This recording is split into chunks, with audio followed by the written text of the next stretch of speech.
Mambo vipi? Nimeangalia klipu hii fupi ya Gilberto na Jeremy Defoe, wachezaji wa zamani kidogo. Kwa wale waliokuwa wanaangalia mpira kwenye kuanzia miaka 2015 tu kurudi nyuma, lazima watakuwa wanaelewa moto ya jamaa. Lakini hizi zilikuwa ni nyakati za mwishoni za mpira wa Defoe.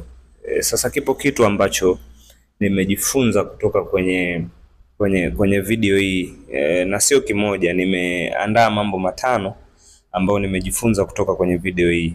Okay, jambo la kwanza nililojifunza ni darasa la maisha. Jambo la pili nililojifunza ni mipaka ya baraka. Jambo la tatu nililojifunza ni ego. Jambo la nne ni funzo la anguko, na jambo la tano kuheshimu watu. Nitakwenda haraka kwenye haya mambo matano ili uweze kunielewa.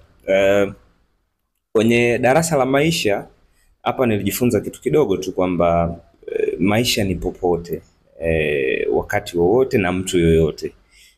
Na yapo mambo ambapo utajifunza kwenye utambuzi ya hicho ambacho nimekisema. Lakini jambo la pili ni mipaka ya baraka. Tunasema hata yule aliye bora ni bora kwenye ubora wake na sio kwenye vitu vyote. Ndio maana Mungu anakupa baraka kwa mipaka. Yaani ungekuwa bora kwenye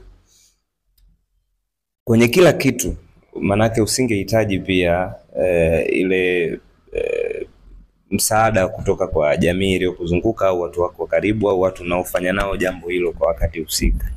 Lakini jambo jingine la tatu nililojifunza ni ego ya kuonekana kuwa bora wakati wote, ambayo of course sio nzuri, na ndio kitu ambacho kinaonekana kwenye hii video clip. Jeremy Defoe alikuwa anaamini yeye anaweza kuifanya ile free kick kuwa bora zaidi ambavyo hata Gilberto angeweza kufanya. Lakini nimependa namna ambavyo walimaliza mwishoni kwa ku low down ego yake na kwenda walau kuyaweka mambo sawa na Gilberto. Lakini jambo la nne ni funzo la anguko. Hapa kwenye funzo la anguko tunajifunza